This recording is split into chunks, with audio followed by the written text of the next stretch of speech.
안녕하세요. 저는 20대 후반 남자입니다. 가족들도 아무도 모르는 이야기인데 이렇게 사연을 통해서 제 마음의 짐이라도 덜어보고자 한번 남겨보려고 합니다. 저에게는 친형같이 가깝게 지내던 친척형이 한 명 있습니다. 나이차가 얼마 나지 않지만 저보다 더 어른스러운 성격 때문인지 친척형을 옛날부터 잘 따르고 했었어요. 친척형이 결혼을 하게 된다는 소식을 전해왔고 명절날 결혼할 여자를 소개시켜준다고 당시 여자친구였던 형수님을 집에 데려온 적이 있어요. 형수님을 처음 본 그날에 저는 정말 그 자리에서 거품 물고 기절할 뻔했습니다. 왜냐하면 형수님은 당시에 가족들하고 떨어져 혼자 자취 생활을 하고 있던 저와 깊은 사이였던 여자였기 때문입니다. 결혼할 애인이 있다는 건 알았지만 그게 다른 사람도 아니고 바로 저의 친척형이라고는 정말 꿈에도 생각해 본 적 없었거든요. 형수님도 저를 보고 많이 당황했습니다. 눈동자가 떨리면서 제 시선을 피하려고 노력하더라고요. 온 가족이 모여있던 그날 형수님은 제 쪽으로는 고개 한번 돌리지 못하고 있었습니다. 혹시나 제가 아는 척이라도 할까봐 좌불안석 당황하고 있다는 게 제가 눈치를 챌 정도로 티가 났으니까요. 아무튼 친척형은 그날 저녁에 이제 여자친구도 집에 가봐야 하지 않겠냐며 형수님을 데리고 일찍 집에서 출발했습니다. 그리고 그날 저녁 잠들기 직전에 형수님에게서 문자 메시지가 한 통 왔어요. 제발 우리 관계를 비밀로 해달라고요. 저도 친척형의 행복을 바라는 사람이고 괜히 가족들 사이에서 시끄럽게 일 만들기 싫다고 그렇게 하겠다고 약속을 했습니다. 형수님하고 제가 만나게 된 건 제가 자취생활을 하면서 대학교 졸업을 준비하던 당시였습니다. 원래는 타지에서 고생하는데 집이라도 좀 괜찮은 곳에서 사는 게 좋지 않겠냐고 해서 부모님이 조금 지원을 해주셔서 투룸 빌라를 월세로 빌려서 살고 있었는데 졸업반이 되니까 공부한다고 어디 놀러 다니기도 뭐하더라고요. 일단 졸업부터 하고 나서 신나게 놀 생각이었는데 대학교를 졸업해버리면 부모님 지원도 끊어질 것 같아서 부모님 몰래 살던 투룸 빌라를 떠나 작은 원룸촌으로 이사를 했습니다. 월세가 차이가 있기 때문에 그 돈을 모아서 졸업 후에 놀러 다닐 때 쓸 계획이었어요. 그 원룸촌이 학교 근처에 있는 게 아니라 지하철역 근처에 있던 곳이었는데 그러다 보니 대학생뿐만 아니라 혼자서 자취하는 직장인들도 많이 사는 그런 곳이었습니다. 아무튼 그쪽으로 이사해서 지내고 있었는데 학교에서 졸업과제 준비한다고 늦게까지 남아있다가 새벽이 다 되어가는 시간쯤에 귀가를 한 적이 있었는데 제 방으로 올라오는 계단 구석에서 만취해서 정신 못 차리고 있는 여자가 한 명 있었어요. 계단이 층에서 층으로 올라갈 때 한번 꺾이는 부분이 있잖아요. 거기 구석에 쪼그려 앉아 있어서 저는 거기에 사람이 있을 거라고는 상상도 못했고 그 여자를 발견했을 때 머리로 얼굴을 가리고 앉아 있어서 비명을 지를 만큼 깜짝 놀랐습니다. 보통 그런 데서 사람이 있을 거라고 생각하고 계단을 올라가는 사람은 없을 것 아니에요? 술에 뻗어 있는 여자라는 걸 확인하고 놀란 가슴을 진정시킨 뒤에 그냥 지나쳐갈까도 했는데 당시에 워낙 뒤숭숭한 뉴스도 많이 나오고 해서 그냥 두고 갈 수가 없더라고요. 무슨 정의감 때문에 그랬는지는 모르겠는데 작은 센서등 하나로 계단을 비추는 작은 불빛이었지만 그 불빛이 그녀의 아름다움을 보여주기에는 충분했습니다. 뇌리에 강하게 기억될 만큼 아름다운 그녀의 외모 때문에 저도 모르게 그녀를 흔들어 깨워보려고 했습니다.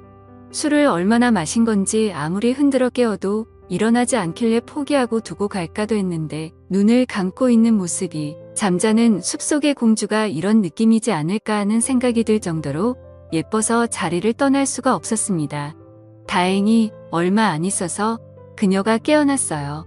정신이 드냐고 물어봤는데 술 기운이 아직도 한가득인 건지 눈을 반쯤 개슴츠레 뜨고 있는 모습이 정신을 차린 것 같지는 않았습니다. 그러더니 갑자기 화장실에 가고 싶다고 하는 거예요. 그녀에게 몇 호에 사느냐고 물어봤는데 알려주지를 않아서 계단에다가 실수를 하게 만드는 것보다는 낫겠지 싶어서 그녀를 부축해서 제 방으로 들어갔습니다. 한참이 지났는데도 물 내리는 소리도 들리지 않고 화장실 문 너머 안쪽은 쥐죽은 듯이 조용하더라고요. 무슨 일이 있나 걱정이 되어서 조심조심 문을 열어서 안쪽을 살펴봤는데 다행히 별일은 아니었고 화장실을 가고 싶다던 그녀는 그냥 화장실에서 다시 잠에 들어 있었습니다. 원룸인데 화장실이 커봐야 얼마나 크겠어요. 그 좁아터진 화장실에 낑겨 있는 것처럼 옹색하게 잠든 모습을 보니 잠이라도 편하게 재워야겠다는 생각에 다시 그녀를 들쳐 업고 나와서 그녀를 제 침대에 눕혔습니다. 덕분에 침대까지 빼앗겨버려서 저는 차가운 바닥에서 잠을 청해야 했어요. 다음날 아침이 되고 나서 아주 한바탕 난리가 났습니다. 저도 피곤했어서 세상 모르고 자고 있었는데 그녀가 저를 걷어차더니 너 뭐하는 자식이냐, 여긴 어디고 나를 왜 여기에 데리고 온 거냐 하면서 소리를 고래고래 지르더라고요. 입고 있던 옷도 그대로고 정말 털끝 하나 건드리지 않았다는 건 누구보다 그녀가 더 잘 알 텐데 저한테 그렇게 나오는 꼴을 보니 제가 괜히 도와줬다는 생각까지 들 정도였습니다. 난리법석을 피우는 그녀에게 자초지종을 설명하고 제 방에서 잠들게 된 이유까지 설명해주니 그제서야 그녀가 미안해하면서 고개를 숙인 채 아무 말도 하지 못하고 있었습니다. 그녀는 그 원룸촌 근처 건물에서 사는 사람이었는데 술에 만취해서 건물을 잘못 찾아와가지고 집에는 결국 못 들어가고 계단에서 뻗어버린 거라고 하더라고요. 그녀에게 그래도 만난 게 저라서 다행이지 않겠냐고, 다른 사람이었으면 아주 큰일 날 수도 있었다고 빈정대니 그녀가 또 고개를 숙인 채 아무 말도 못하면서 부끄러워하는데 술에 잔뜩 취해서 일어난 사람치고 그 모습이 너무 예뻐서 저도 그녀를 더는 괴롭히지 말아야겠다는 생각을 했습니다. 그녀를 집에 돌려보내고 나니 한바탕 난리통을 겪은 걸 생각해보니 그녀가 자꾸 생각나더라고요. 이 원룸으로 이사오고 나서 여자가 드나든 건 그녀가 처음이었고 은은하게 남아있는 그녀가 쓰는 향수의 잔향이 남아서 그런가 그날 내내 자꾸 그녀가 떠올랐습니다. 베개에 묻어있는 그녀의 머리카락 몇 가닥 때문에 제 방에 여자가 다녀갔다는 사실이 더욱더 진짜처럼 느껴졌어요. 그리고 그 다음 날도 학교에서 밤늦게까지 있다가 집에 들어왔는데 이번에도 그녀가 계단에서 앉아있더라고요. 이번에는 술에 취한 게 아니고 한 손에는 비타민 음료 한 상자를 들고 있었습니다. 도와줬는데 그냥 모르는 척하는 게 실례인 것 같았다고, 그래서 보답이라도 할 겸 해서 비타민 음료를 사서 저를 기다리고 있던 거예요. 제가 언제 돌아올 줄 알고 기다리고 있었냐 물으니 오늘 안 들어왔으면 내일이라도 다시 올 생각이었다고 하는데 그녀는 예쁜 얼굴만큼 됨됨이도 괜찮고 마음이 참 착한 사람이구나 하는 생각이 들었습니다.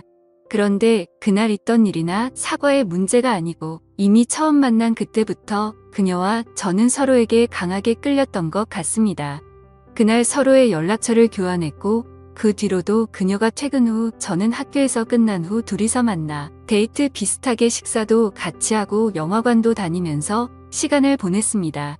그렇게 몇 번 밖에서 만나다가 식사도 언젠가부터 그녀가 직접 차려준 밥을 먹고 영화도 영화관이 아니라 한 명이 겨우 누울 만한 침대에 누워서 노트북을 사용해서 영화를 보고 그런 식이었습니다. 정말 자연스럽게 어느 순간부터는 매일 아침 같은 공간에서 아침을 맞이하는 연인 같은 관계가 되어 있었습니다. 서로 타지에서 느끼는 외로움을 달래주고 힘들거나 기쁜 순간을 함께 공유하는 그런 사이가 된 것이죠. 하지만 직장인인 그녀에 비해 저는 아직 졸업을 준비하는 대학생이었기 때문에 그녀와의 관계가 쉽지만은 않았습니다. 일단 금전적인 부분에서도 전부 그녀가 부담을 해야 했고 저도 졸업을 앞두고 있던 시점이었기 때문에 아르바이트를 할 만한 여유가 없었기 때문에 날이 갈수록 그녀의 부담은 더해져 갔습니다. 심지어 제가 졸업 후에도 계속 자취를 하고 있었는데 제 전공 과목으로는 취직이 당시에 엄청 어려운 상황이었어서 제가 졸업한 이후에도 그녀에게 금전적인 부담은 계속되게 되었습니다. 그녀도 사실 타지에서 올라와서 돈 아끼며 모을 생각으로 이 좁아터진 원룸 생활을 하고 있던 것이었기 때문에 그녀에게도 저와의 관계가 쉽지만은 않았을 겁니다. 그녀와 저는 정말 첫눈에 강하게 끌려 불같이 사랑했지만 그때 당시의 현실의 벽을 이겨낼 방법은 전혀 보이질 않았고 결국 자격지심에 찌든 저와 현실의 벽에 부딪힌 그녀는 서로가 행복하게 잘 지냈으면 좋겠다는 합의와의 이별을 하게 되었습니다. 마침 그녀에게 좋은 관계로 만나는 사람이 생길 것 같다고 이제 우리는 여기서 그만하는 게 어떠냐고 하는 말에 저는 질투심 때문인지 그녀에게 아무한테나 그렇게 마음 막 쉽게 주는 여자였냐고 심한 말을 하면서 마지막은 좋지 못하게 헤어지게 되었습니다. 그래도 같은 원룸촌에 살아서 그런지 마주치기 싫어도 마주치는 날이 생기더라고요. 밤늦게 집에 들어가는데 그녀가 어떤 남자와 나란히 서서 걸어가는 모습을 보고 저도 그녀를 놓아주기로 생각했고 이 원룸촌에서 지내는 것보다 본가로 돌아가는 게 낫지 않겠냐 하는 생각이 들어 원룸 생활도 정리하고 고향으로 돌아왔습니다.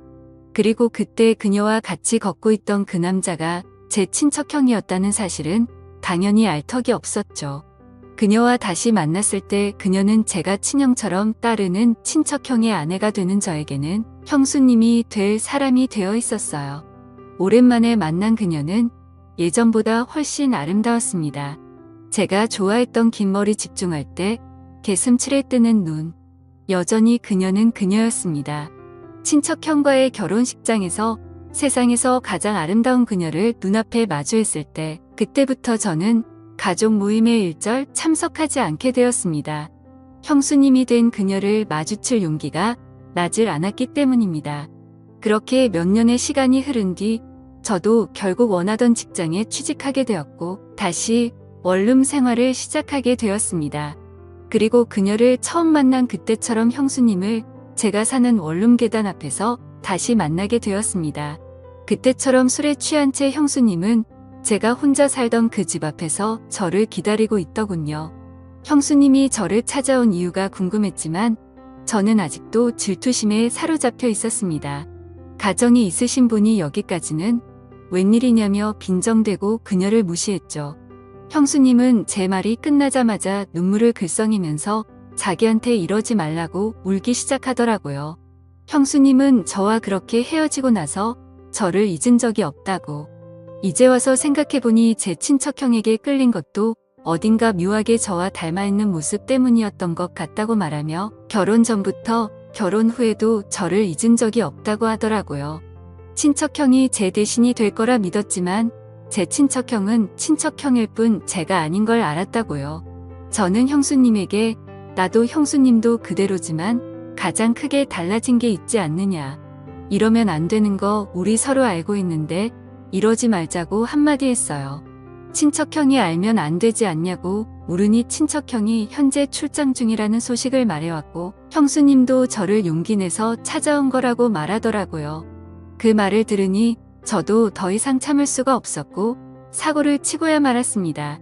그날 이후로 저희는 몰래 만나고 있는 중입니다. 친척형의 업무 특성상 출장이 잦기 때문에 형수님은 형님이 출장 갈 때마다 길어도 2달에 한 번씩은 저희 집에서 머무르면서 연인처럼 시간을 보내고 있는 거죠. 언제까지 이런 만남을 이어갈 수 있을 거라는 생각은 들지 않아요. 어디에도 말할 수 없는 사이란 것도 알고 있고요. 하지만 시간이 허락하는 한 상황이 허락하는 한 오랫동안 저를 마음에 품어온 그녀와 그녀를 오랫동안 마음속에 품어온 제가 서로의 마음을 확인하는 이 관계를 유지할 생각입니다. 언제가 될지는 모르지만 나중에는 가족들에게도 이 사실을 알려야 할 시간이 올 수도 있지 않을까 걱정도 되네요. 지금까지 제 사연을 읽어주셔서 감사합니다.